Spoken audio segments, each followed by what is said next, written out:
And you were able to control those shots there The between the two control of the us here. shots. I can do stuff, but I'm actually afraid to touch anything. So Yeah, because all of a sudden now it seems to be hearing when one person talks, it switches to the other people. I'm assuming that's what it's doing yeah. uh, in that case. Yeah, because now I'm saying I see my face, I see no hair, then I see yours. I don't know. I may lose mine. I don't know. Yeah, there we go. Okay. Yeah, hey, tweet me the link and I'll retweet it and Yeah, or exactly, yeah. exactly, and I'll send it out. And of course now. No, I do not want to install a new thing of iTunes at this one particular time. I was like, really, you really want to do that now? So I saw on Facebook the other day that you got a new Monsters book coming out. Oh my gosh, yeah. It's the 12th one this year, and it's a Christmas one. So, Jolly Jingle Christmas is the name of it. Was written by I want to say Sarah Dean is her last name. If I think I just butchered, let me. Sarah Dean, yeah, I got that right. Yeah, Sarah Dean wrote it, and I'm trying to get it done this week, but I don't know. There's 10 illustrations, and I have them all. Um, I have them up to like the shading, and I got to color them today, and then do final revisions tomorrow. So, yeah, it's. I'm insane. I don't know. Yeah, I mean, what soft? Just out of this question just popped in my head. What a technical question? What software are you using when you make your final illustrations? This one's done in Photoshop. Uh, Hmm. so this book was done. Uh, I call it the blue pencil method, but I have a blue pencil. These are supposed to be. They're supposed to be non-photoreflective, so when you scan them or photocopy them, the lines are supposed to disappear. However, I have a very high-end scanner that doesn't make the blue lines disappear, so I don't know why I can do it. But anyway, so I go through, and then I'll do. I don't know if you can see Wow. this, but Yes. if you look really closely, there's blue lines right Yeah. there, Yeah. and then the black lines go on top of that. And then so I do actually draw. On paper, yeah. And then those are scanned in and brought into Photoshop. And I can screen share, can I? I'm a little I think so, terrified of yeah. screen share, but let's find out. Let's see, screen share. Entire screen, Google Play, show the button. So then this is the file that ends up getting created. You should. What are you Yeah, seeing? I see it now, yeah. Okay, yeah. So I'll go through, and you know what's weird is that I can't see it. Okay, here I can see it now. Okay. Okay. So then I'll go into Photoshop and put them all into each of their own separate layers, and inside of there, the drawings are contained individually, and each drawing is its own. They're called smart objects, but they're basically their own files, and then those files are colored and shaded individually, and then later today I'll go through here and let's see, his hat's going to be red, and Oh, wow, oh that's cool. crap, sorry. Okay, so then the next phase is actually to put color on top of that, and you change the blending mode to multiply, and what happens is that you get your color with all the shade variations already on there. So it actually allows me to do extremely quick illustrations because the base of the illustration is already completed at each process. And then once this is all done, I'll go back through and do additional shading on top, and you'll start ending up with something that looks like this. And Right. yeah, so that's we'll delete that. And stop screen sharing. So yeah, that's kind of the process that I used for that for this book, and that's just one of the methods. I've done them all before where I've hand drawn everything. I've done them where they're all done in Photoshop. Hmm. the monster who ate my socks was completely drawn in Photoshop, which is funny because I've wanted to give things to people, and there's no physical evidence of that book.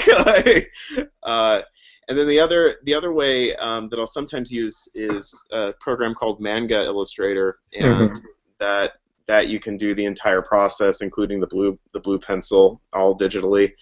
And whenever people ask me if I do digital or what program I use, I sometimes get a sense of like, oh, you're doing digital, and it's just kind of like no, it doesn't do anything for you. It just like Right.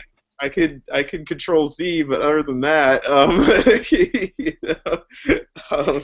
Yeah, it sounds like my days of when I used to shoot film photography, and then when people hear that I'll shoot, I'll occasionally run into people that that I'll shoot primarily on digital now, and I'm like, if you don't know how to do A, B, and C, then in a film camera, you're not going to be able to do A, B, and C on digital. So it sounds, and for me, and it probably is similar to your situation, it's all in how you still know how to create an image, and how are you sharing your image, and what are the tools to make the best image you can. yeah. And so you made the comment about having something physical to share on Monsters Ate My Sock. I mean, in some ways, you could, off the top of my head, you could print up something. Print up, print up the file, and yeah, exactly, and So then small. It's so small. yeah, you could have like a limited run on Etsy or something. You could have here's 100. There's only 100 copies, and so and put those out and hand number them or something like that. Or of course now you have the your paperback, and so that'll be your physical thing that you could share with people as well.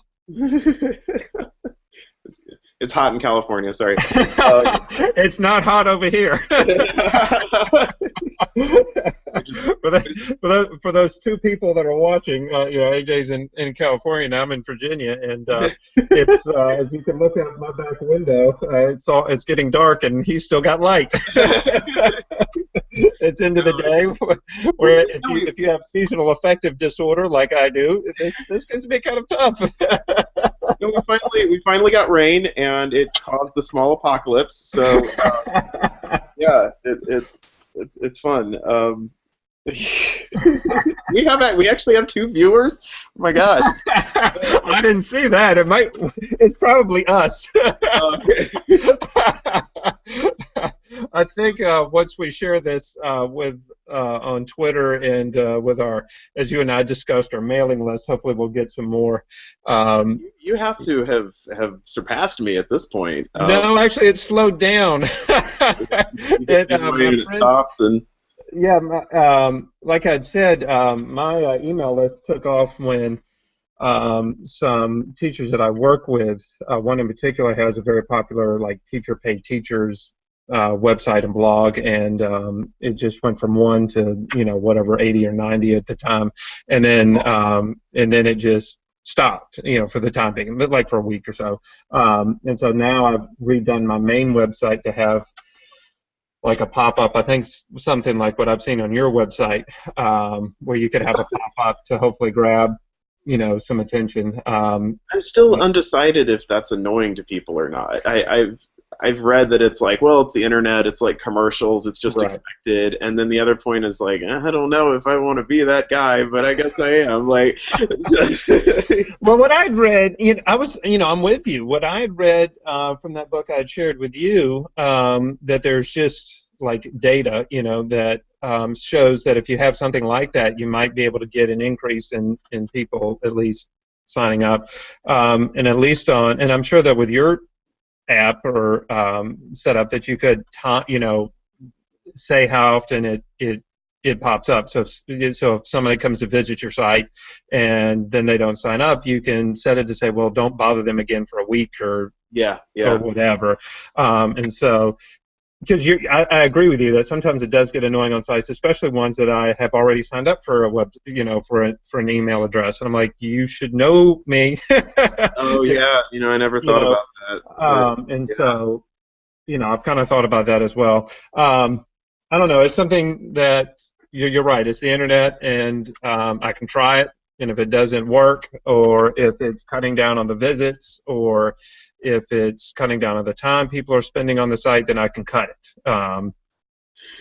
But I have noticed that I do like the amount of information, or the information I do get from an email list of you know how many people have opened it. I just get a little bit better sense of how things are going, as opposed to, say, even a Facebook page or a Twitter interaction where I get literally no information in some cases.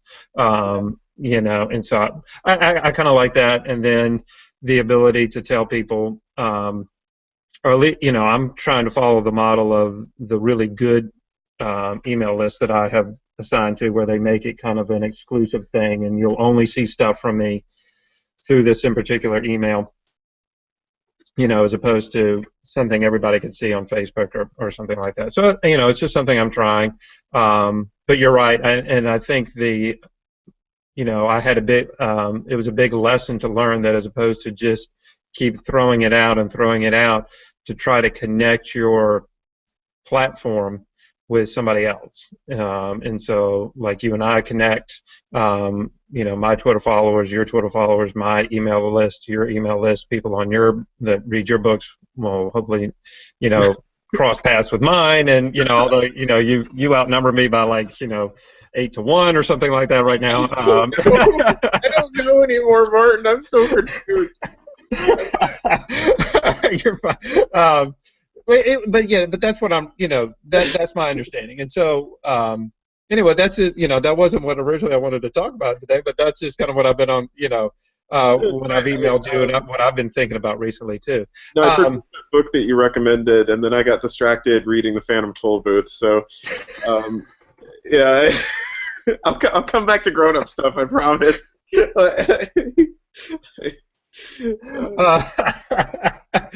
So how is so I wanted to talk about the paperback. How's that gone? How have you gotten a physical copy yet of it? Yeah, I have it. I have it here, and like I said, the print quality turned out gorgeous. Mm-hmm. I really love, particularly since these were, these illustrations were basically redone for this printing. What I'm a little what this is doing to me is saying, I want to write bigger things. I want more, like the Phantom Toll Booth, really, longer books like yours. This is I don't know. This is, again, my most beloved story, and I'm grateful for that. It's just I hope that it's something that a kid would want to read over and over again. Because I was kind of honestly shocked how short it is. I don't know. Help me, Martin! I'm destroying myself. Well, I was thinking about some things to write about, and being a teacher, one of the things I thought about was to kind of talk about that connection between age groups, grade levels, and number count, or word count. That people ask me, well, how big, or how many pages is your next book? And I'm like, I don't think in terms of pages anymore. Because my last book, Baseball and Aliens, which was more of a picture book, I think it was 24 pages, 26 pages printed. But that really doesn't mean anything, because, it's got, on one side it'll have the illustration, and then on the other side it may have just a few few words, but then on another page it'll have more words. And so, just because of the way the story works. And then I tend to think about literally the font size. with and literally, yeah, and not even like old, you would think like like a high schooler's doing like, man, if I make the font bigger, it'll I'll be done quicker. But as a teacher, when I'm thinking, for example, if I were to write an older book, then the font could literally be smaller. If I'm writing for younger kids, then I try to make the font bigger, Yeah. partially so that they could see it. So I tend to think in those things. So when I hear, you're saying that it's real thin, how many? The word count was what, about 3,000 on that one? No, it's 3,500. Yeah. Yeah. And like that's. And I know it just sounded like I badmouthed my work. The conclusion that I came to, it's not the case. The conclusion that I came to is like, did I tell a complete story? And especially the goal with, I feel, this age group is to just get them to finish anything. Yeah. And that's kind of, if you can, even if it's just a single setting, a single bedtime story, a single serving kind of story, that's quite an accomplishment, because I know whenever I was, I basically like taught myself to enjoy reading. Right. I know I know that's awful, but I feel like that's a lot of people actually do that because your attention is in such a competitive field right now. With movies and video games, all these things that want your attention.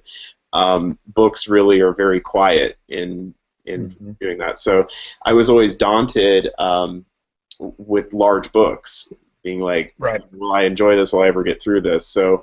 My hope with Monster Ate My Socks is that it's kind of the thing you can get a child to be like, here, there's a lot more out there. Like there's this whole world for you. Exactly, and if I were to compare it, when I was writing both the Kevin and the Seven Lions and Baseball and Aliens, my last picture book, comparing word count, the author I would look to would be Chris Van Allsburg. The Polar Express, Jumanji. His work is about your length, 2,000 to 3,000 words. I don't have the information up in front of me. I think his longest book is somewhere around just 5,000 words, and I think that was one of his later ones that not as famous as some of the other ones, but in terms of word count. In fact, his was those word counts were the model for when I came up with Baseball and Aliens. I wanted to keep it at 2,000 words and under. I think it came in at like 2,100, but in that ballpark. To not beat myself up that that it wasn't longer. If you think about Polar Express, it's actually a very short story. It is. Get on trains, children. Like, yeah, exactly. But it is. Things happen. I was thinking about that the other day. That, like, out of context, it is an incredibly creepy story. Right. You get, like, the middle of the night, a train comes and picks up children and doesn't tell them where they're going. Like, or Jumanji. I read Jumanji to my class last year, and you're like. And here's this, at the end of the, not even Jumanji, I think it was Zarathustra, and here are these kids disappearing through black holes and through time and space, and then the game is then found and then passed on to some other kids, and you're like, whew, thank goodness it's out of our house. Those fans. That's very Twilight Zone-y. Kind of situation. The children's version of The Ring. Like, that's a good point. The only way to get rid of the I was reading that to my fifth graders last year and going, that is kind of creepy a little bit. But no, I had a book that I unpublished called Hairbot 3000 because did you read that one? I remember, actually, I didn't read that one, but I remember I remember seeing a blog post about cutting it. I thought that was interesting. Yeah, I know. I realized that I had done a children's book version of Needful Things, and I was just like, yeah. It happened. I don't know. but yeah. So yeah, I think what we're saying is that we shouldn't kind of overemphasize size. It should really be about, like, did you tell a complete story and was everything that you wanted to say there? And Sock Monster, definitely everything's there. Although we're still kind of talking about a third book. I'm not certain about that, but it hasn't quite coalesced. But I know that right now I'm working on a book that's for slightly older kids, more towards like 9 to 11 even. Right. And I don't really know how to launch that. I don't know how to tell my audience, like, hey, have your kids grown up a little bit? Like, And actually, that's actually a very valid point, because I've been told by parents that some of the kids have read they'll have read the first Kevin book, which was about 1,600 words, and then the next two Kevin books are 10,000 and 11,000 words apiece. And then they want to read the Doldrum School for the Extraordinary, which I wrote when I became a fifth grade teacher, because now, I understood that world a little bit better. And so now almost you could do that. You could, have kids read your shortest works at 3 and 4, or I don't know, 4, and then they could stay with you through, for 7, 8 years. yeah, Because I've had friends tell me that that their kids love the Kevin books, but then I released Baseball and Aliens, and of course I'm confusing everybody. I've gone back to picture books and away from chapter books. But at the same time, what I noticed was that I picked up a few new readers with Baseball and Aliens, and hopefully those kids will, once they get older, might want to visit the other works as well. And also I've been thinking about the fact, not to follow his, what he writes about, but Neil Gaiman is somebody who, under the same name, has published, the Sandman comic books, American Gods, but then he's also, Coraline. You're talking about needful things for little kids, but I'd read that he had written Coraline because his daughter wanted to read more horror stories, and he had gone to the library and asked for horror stories for kids, and the librarian was like, we don't have those. And so he had written Coraline, but then he's also recently come out with, I think it was called something about the milk. I can't remember the title off of the top of my head right now, but another shorter picture book for younger kids as well. Then he also has I can't remember the name of it off the top of my head, but a panda character that he's released as well. So I find Neil Gaiman to be an interesting, a model to follow. Not necessarily that I would obviously write a Neil Gaiman story, but the idea that an audience should be able to understand. All right, so AJ's written this story. He's written the Sock Monster story and these other stories, but then he's also able to write other stories as well.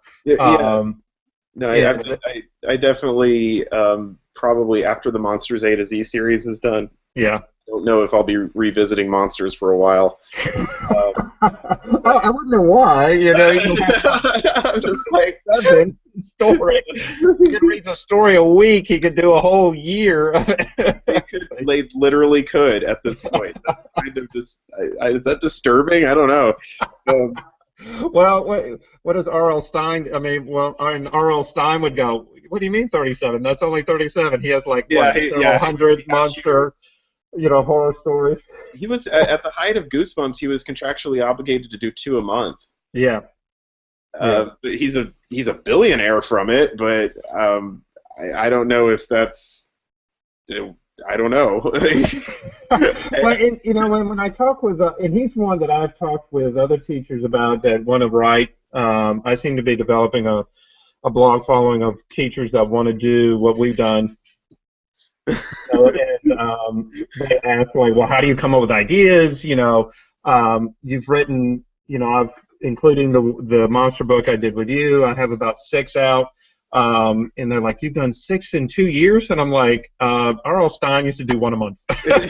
So I'm a little behind, but I do have a full-time job. So right now my writing is 6 in the morning till about 6:45, 7 o'clock, and then later in the evenings sometimes. So it's just physical time. And you have a family. I mean, that's impressive. I'm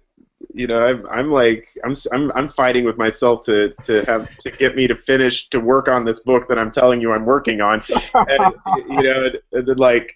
and I actually, the illustrations are almost a distraction from the writing, which is, I'm in a very interesting situation of being distracted by my work. Yeah, exactly. Because what will in the books that I've done, it's almost like, so like right now I'll get up very early in the morning, and you can probably hear the dog shaking right now. Get up very early in the morning, and I'll write for a while. And then once the book is finished, then we go into beta readers, finding the editor, finding a cover artist, and then if there's illustrations that need to be done, we get into that, and then we get into announcements, and then we get into blog posts. So it's almost like, there seems to be 2 different phases. There's the very creative, very enjoyable writing phase, and then there's, all right, it's finished, now we got to put on the business hat and the publication hat and switch, kind of situation, which I enjoy doing all of them, but that just almost seems to be how it has worked, at least for me, for the last 2 years. And so, I don't, because you do your own illustrations, I'm still learning. I doodle on the side, but it's not to the point of like, hey, look at, I'm not releasing anything yet. I'm still learning too. I don't know what I'm doing at the time. I released a short story on Amazon. It's still up. It's 99 cents. I'm like, you know what? I probably should unpublish it. It's probably ranked around 1.5 million or something like that, where I had done the cover of it, just to kind of see what it would be like. So I have like 7 things on Amazon, but I really only push 5 of them. Simply because it reaches the point where, like, if I think about Baseball and Aliens, I had reached the point where the story was done, it was edited, and I'm going into the illustration part, and that takes like a month or 2 as I'm working with somebody, in that case the illustrator was in Colorado, so he's working on that, and then I began writing something else. And so he's off doing his illustrations, and I'm beginning an organization or thinking about what's the next project. And so in some ways you do get distracted. So it's not, I don't have your situation where I'm the one drawing. I'm answering emails and then going, yeah, that worked. No, that didn't. Kind of situation. So I think that's a good point. I hadn't thought about the fact that you get distracted by your own work. I have, under a different pen name, I have a series of children's horror books, which only the first one is released, and the other 2, I'm like, we'll get to that eventually. And then I have scripts that need revisions, and that's why I'm in LA in the first place with screenwriting. Right. Yeah. So, and then these I call them like the more serious AJ books, and there was a long debate if they should even be released under AJ. But yeah, I have those 3 books that I'm working on, and one of them is draft finished, but I have no idea what to do with the illustrations. The second one is on its 3rd revision, and I have no idea what to do for illustrations on that either. And then the 3rd one is still kind of I have the outline, but I haven't sat down and written it. But and that's going to be one where I really have to ask my audience if I'm like, are you guys with me or on this one? Because this is kind of crazy. So, well, and in this world that we're in, you could almost release it under another pen name and just kind of see how it goes. Yeah. Not that who was it? The Harry Potter author. Yeah, Rowling had done her her Calling. detective, and that one took off. And then people realized, wait a minute, the writing seems a little familiar. And Oh, they, my friend, you have it backwards. oh, is that what happened? Yeah, Okay, it was the book's the Cuckoo's Calling is the name of yeah, the book, and it was released, and it was the one of the best reviewed debut novels of the year. right. It said it was like remarkably clear voice, clever, like this feels like a master writer that's been writing for years, and then but the sales were flat, and the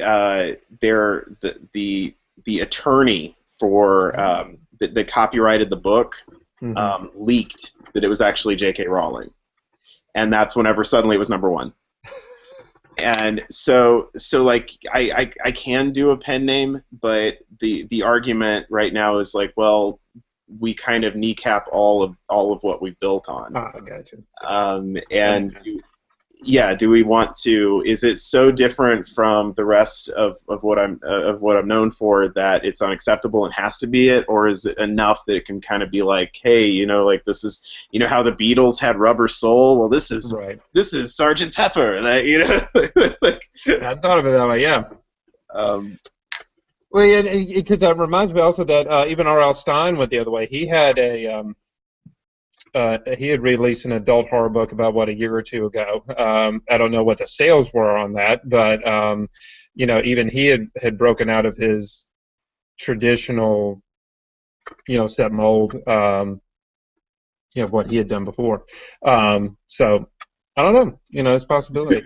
And I'm still learning too, because I'm like, I went from a first grade, second grade book to a third, fourth grade book, two of those back in a row, then up to a more older group, and then back down to kindergarten, first grade, and now I'm working on the sequel to the middle school book.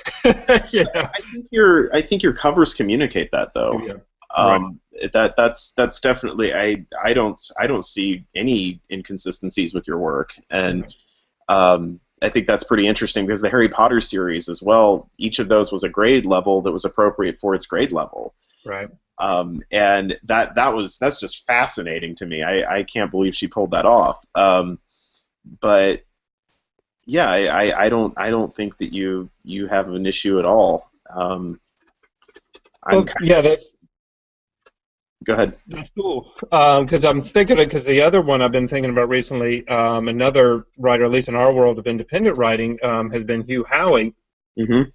You love him. The one that we're all jealous of. But he had done Wool, he'd done it, and then he went and released a picture book the other day, or about a week or so, or about a month ago at this point.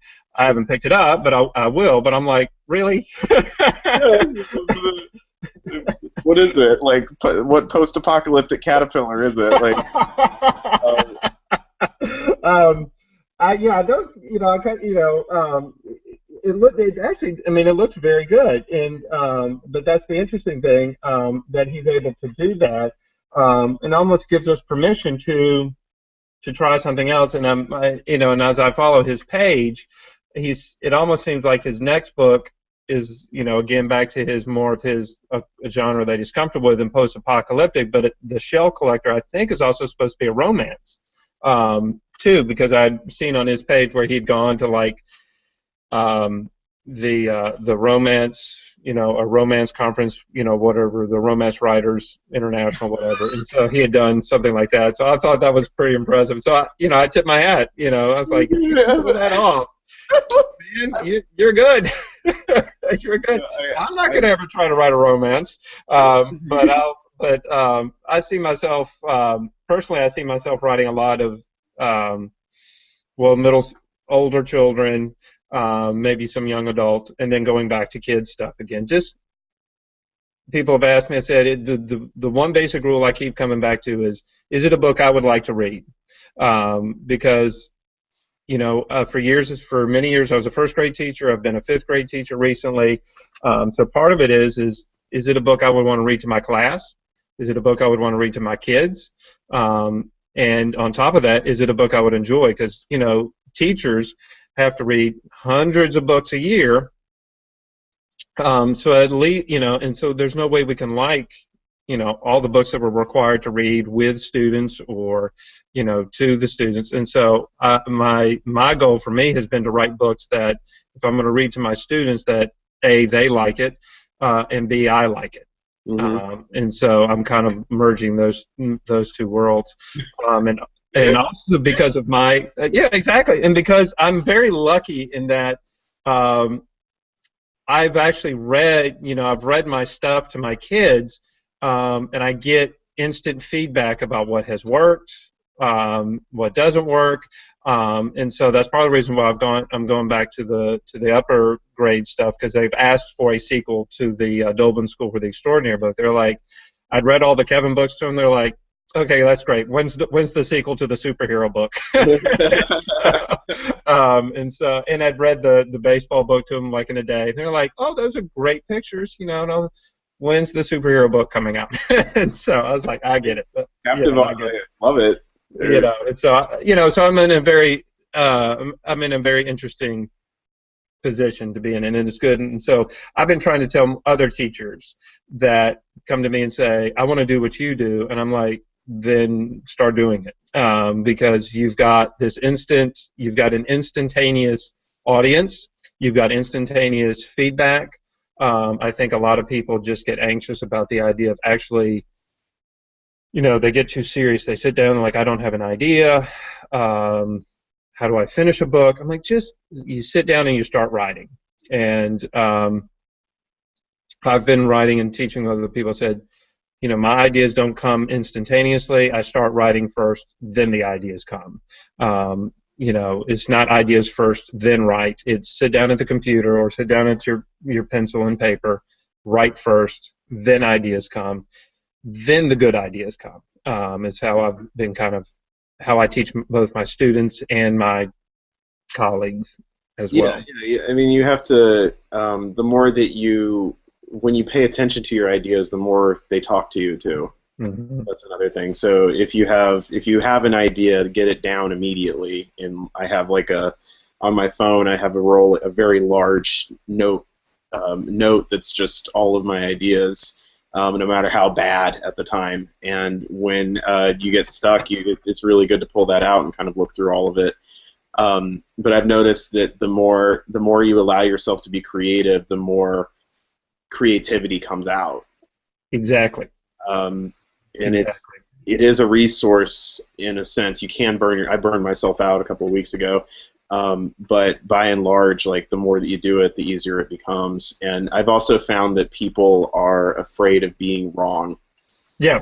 They're afraid of having a bad idea. They're afraid of a sentence being bad or whatever, their first draft being awful and all these things. And so that's something I'm constantly telling people too, is it's just white space. It's just letters. Mm-hmm. You can delete the whole thing and no one will ever know.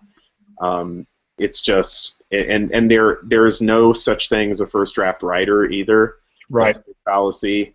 And I'm constantly anytime I send out an email, I'm rewriting and rereading the whole thing over and over again. And I send out typos and I just go into a conniption fit. So it's. I wish I was that particular. Sometimes with the emails I've been sending out, I'm like that. Unfortunately, some of the very first ones to my email list were first drafts because I was treating it like emailing a very my wife or something, and I'm like, here this and I would look at the email and go, so I've started. I'm still going to guarantee that there's going to be some mistakes or a typo in there, but I'll at least write them down in Word first and read them out. I tend to find my own personal opinion. I told somebody, I said, perfection is the enemy of done. I've seen somebody had told me that, that if you waited until everything was absolutely perfect, nothing would ever get finished or be done. I had once seen George Lucas, say that he had made this phrase in one interview I saw. I said, movies are never finished, and of course he has a history of never finishing a movie or finishing his famous ones. A movie or finishing his famous ones. Let's see, what was that about? What was that? I don't know. What was that?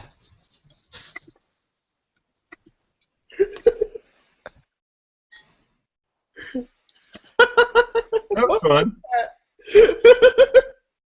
I love it.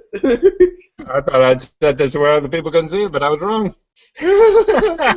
That's great. We had a video troller right in the middle of it. But I don't even remember what I was talking about.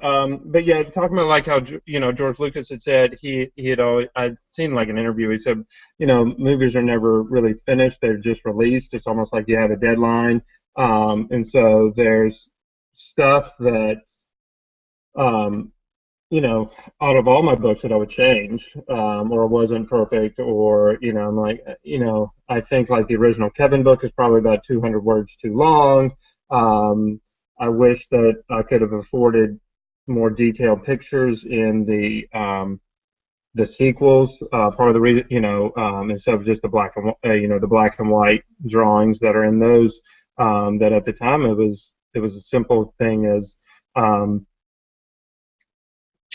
budget wasn't there to have colored illustrations for the book, and so but I'm still proud of those books. But it's still one of those things that if I waited until everything was finished, I'd have nothing put out, and so I've just kind of had to teach myself to get over that, and I think that's what stops a lot of people from even starting sometimes, I think, and so that's what we've got going on. Now where was I? So he's back. He likes us for some reason. I kind of want to know what else he has to say. Well, he's not. See, that was the point of that troll. He didn't have anything to say. He was repeating what we're doing, which makes me wonder if it was a computer thing. But I don't know. But that was kind of that's a new experience of having somebody do that. At some point, we'll get the hang of Hangouts. Yeah, exactly. I was thinking, because our first one we did was where we had set it to where nobody could join until we actually sent it out. So I don't know what I did differently this time. But I was thinking, we should do a hangout with as many of the monster authors that we could get together. Oh my gosh! Well, obviously we couldn't get them all together, but if we could get some together, that's going to be a challenge. Oh my gosh, yeah. I need to start getting everybody together anyway. But it's like, let's see. There's 15 of us right now. Mm-hmm. Mm-hmm. I have got to have the messiest career of any children's book author out there. It's all just like, oh. Yeah, because I was saying, what are the plans for when you finish? When you finish the whole series, are you going to put all of them out in paperback, or just certain ones, or what's your thoughts? I don't know. The original concept was to have a special edition ebook that would contain all of them. Mm-hmm. There's two problems with that. One is the Kindle format not being able to mix reflowable and a fixed format. Right. So your book is incompatible with like the Quiggle book, which is full screen illustrations. Right. The other issue is if I did overcome all of that, we would hit the 500 megabyte ebook limit for Amazon. And also, this isn't widely known, but there's actually price thresholds with Kindle books where if it's a certain megabyte, it can only be this cheap and stuff. And I'm guessing that it would be like a $15 ebook. And I'm like, okay, well. So what may end up happening is, because we are going to be doing a print version of Monsters A to Z soon, and I wanted to include one of the books in the back of that as like a bonus, so it's not as thin. And, Look, I didn't just write a note and put it in a book, you know. and I think that we will probably end up doing like monsters A to E, or like you know, and have them in manageable volumes. Because the other thing I looked at was, okay, how just theoretically how big of a, like if it was a paperback of the entire collection, how much would that cost? And we figured it with full color illustrations. It's a $200 book. And I'm like, nobody's going to buy that. So it's like, it would also be comically large. It'd be like War and Peace. So See, you're going from like too thin a book to doorstopper. It's this ironic punishment everywhere. It's like, so Alyssa Smethers joined the video call. I wonder, like, if we just talked for 2 days, if there would just be like 100 people that show up, just being like, "What is going on?" Where was that? Oh, it's another person. Yeah, it's the same one. Yep, same one. How are you? He didn't know what to do. I actually responded, and he showed up. Wow. So yeah, I don't know really what to do. I know that I'm going to try to do some big publicity push whenever the last one's complete. Because I originally wanted the last one to only be available in the collection. Right. Because it's actually a short film that's being made. Okay. Good for you. But I don't know how that's going to work anymore. Okay. So that's something that I think will have to be explored over the next year. So next year is going to be quite busy. We've got the first school visits. We've got the first book fairs. We've got publicity for the Monster Ate My Socks being in print. I've got 13 more of the Monsters A to Z books to do. And I also want to release Soaked, which is that older book Right. I was talking about, and hopefully have that out for summer. And yeah, that's a book that I would definitely appreciate your help on. By the way, because I think that would be more your expertise. And I'm going to get people mad at me because like they're you know, one of the things that the kids kind of encounter is that the parents aren't there to help them. Right. And I really haven't. I'm kind of still thinking about that symbolism and what I'm actually trying to say with it. So, yeah. Anyway, that's a whole nother hangout.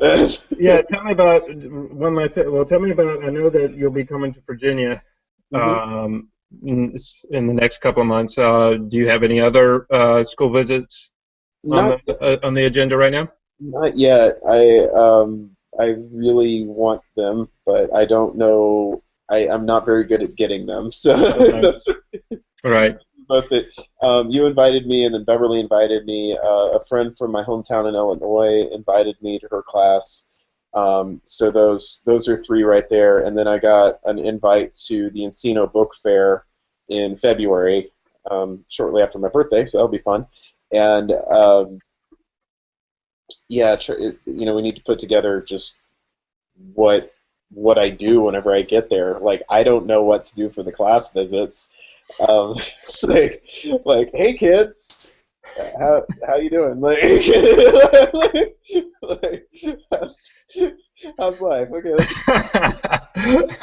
I think it would go. You would read one of the books. You could read Monsters, read the Sock Monster one, and then ask them, how would they change the story? Would they change the story?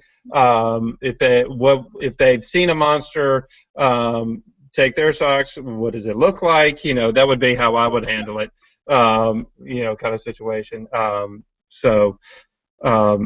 Those are some things because I would think that several people have asked me about how to get my books in a book fair. I'm like, well, Scholastic has their own thing. Yeah. Which I'm not really a part of, at least not yet. And so I've done some other, like, sell my books at a table kind of situation at certain, fairs or whatever. And so that'll be one thing that I've done. And so I had talked with another author, Raymond Bean, who's done he's done recently the Benji Bazillionaire book, and he got started with his Sweet Fart series. He had talked to me about doing a Google Hangout or a Google call with my class, and I asked him, well, when he teaches fourth grade in New York. And I was like, well, how would you work that? And he said, well, I would do it during my lunch break. I said, great. When's your lunch? He said, 1 o'clock. And said, oh, terrible. That's my lunch too. Kids would be in the cafeteria. So we'd have to work something out. Well, definitely, keep us posted on, any other school visits that might be coming up, or. No, I'd love to. I want to, especially at the LA school district. Like, I could spend a lifetime visiting schools out here. That's true. So Yeah. that's something that I really want to find out who I need to talk to about that. It's like I have my shots. I'm fine. Like, okay. One thing you could do, just off the top of my head, would be, once you get out some paperbacks of your books, donate those to a school library. Yes. And then from there, the librarian can go, oh, look, AJ is going to come to our school. And so if you've got the Monsters book, and I think you had an Inkbat book for one of your other prints, or once you've got some more out, you can then just, because schools will take them, and then once they get them into the system, if they can get them into the school library system, that would be another way to get in. Well, just take books. Well, literally, that's literally how I've gotten my books here in Virginia. They're in a couple of different school system. Like, if you were to type my name in, some of the books would show up. I started at my own school just to see how it would work. I handed it to the librarian because the paperbacks have an ISBN number. Mm-hmm. The librarian was like, great, and then a couple weeks later, I saw that the book was available for checkout at the school, and it was in the official school system. And so, like, if you pulled up the website that the kids could see, they could type in Mr. Tiller's name, and look, there's the first Kevin book. Oh, so cool. And I was like, wow, that is awesome. And so then what I started doing was, well, because I knew teachers at other schools that I'd worked with, started passing the books out to, send it out to them. And then I found out I could do that in other school divisions as well, just friends that work in other parts of the state. I would just mail them copies.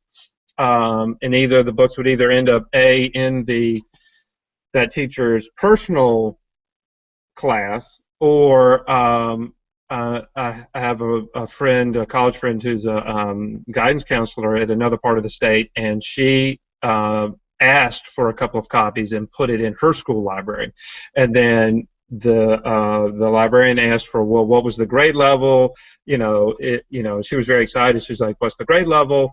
Is there an AR test that goes with it? And all this other stuff. And so that, yeah, technically I'm indie published or self-published. I have, books for checkout in about 4 to 6 different schools, public schools in the state. And so even though, that's one way of getting your name out. And so for you, what I would do is see if you can just connect with, 1 or 2 schools and, and like, here's some books for free, or even any teacher, for that matter, here's some books for free, and that's the way to get your name out, and then you can go from there. Would be the way I would do it off the top of my head. If you're starting from, if you don't have like my connections, being in the classroom every day. That is kind of an unfair advantage, when I'm already in the system and I go, hey, Miss Lee, there are my books. I think the most unfair thing is like, all right, children, we're going to read my story. It is like, that's true. and this is actually a true story. All right, so today's Thursday. Today is when Mr. Tilla's class goes to the library. This morning we were lining up, and a girl in the back had one of the copies of the Dolben School for the Extraordinary. And I went, "Did you read my book?" She's like, "Well, I checked it out." But then when I picked her up, came back, she had renewed it, and it had the binding, and it had the barcode and the paper over it, and I was like, that's pretty cool, to be able to see that and to know that. And I'd even seen one of the aides that works in the school had been. She works in the copy room, and I'd been going through this week, and I'd noticed, there's a Kevin book. She picked up another Kevin book. There's another one. And so, that's a very good experience. That's a very cool experience to have that I wish more people would get to have, would go for. So for you, what I would do would be just to, if you have any teacher friends or just meet any teachers and be like, you know what, free books. That's how I would get in, because that's your audience. Is your kids. Because the other thing I think about, you're wanting to reach kids that might not be big readers. Well, it's not going to be their parents that will, in a lot of these situations, let me phrase it that way, in a lot of home, so therefore they don't like reading or they're struggling with reading. It's not book recommendations aren't going to come from their parents. They're going to come from the teachers. And if you think about your own life growing up, whether or not a librarian had recommended a book to you or a teacher recommended a book to you, now of course we all have the experience of the teacher made me read this book and I hated it. But on the other side, more teachers, for certain kids, that's your audience. That's what you want to aim for. Is connect with other teachers. Off the top of my head, what I would for your situation, what I would begin aiming for. So that would be my thought. All right, sir. All right. All right, man. It was good catching up with you. As soon as the link is posted, I will send it out to you. Hopefully, we won't have the anxiety that we had before, and so we'll go from there. It's good to catch up, man. Hi. That was a little, I'm going to put that out to my email list and on Twitter. So, we had our first video troll. I've never heard of a video troll before, but we got one, and everything. And, I'd love to do this again, maybe monthly. Yeah. Set it up and say it, and try to bring other kid-lit authors into it, and yeah, I'm definitely, because now that we have more experience with it, now that because like I said, I literally wanted to just.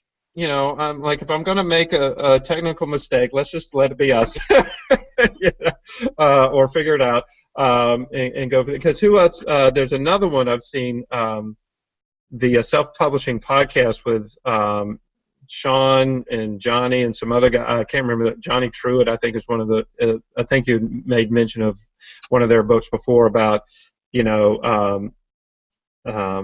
I can't remember the name of it. Read, Write, Publish. That's one of their famous. They did recently. They do a self-publishing podcast, I think, with Google Hangouts, and they'll have on other writers as well. So yeah, we could do something like that as time marches along, and we, expand our connections or audience through that kind of thing. So we'll go from there. All right, sir. Well, over here on the East Coast, it is almost 5:30, so I've got dinner heading home. So it's good catching up with you, and I'll be in touch, man.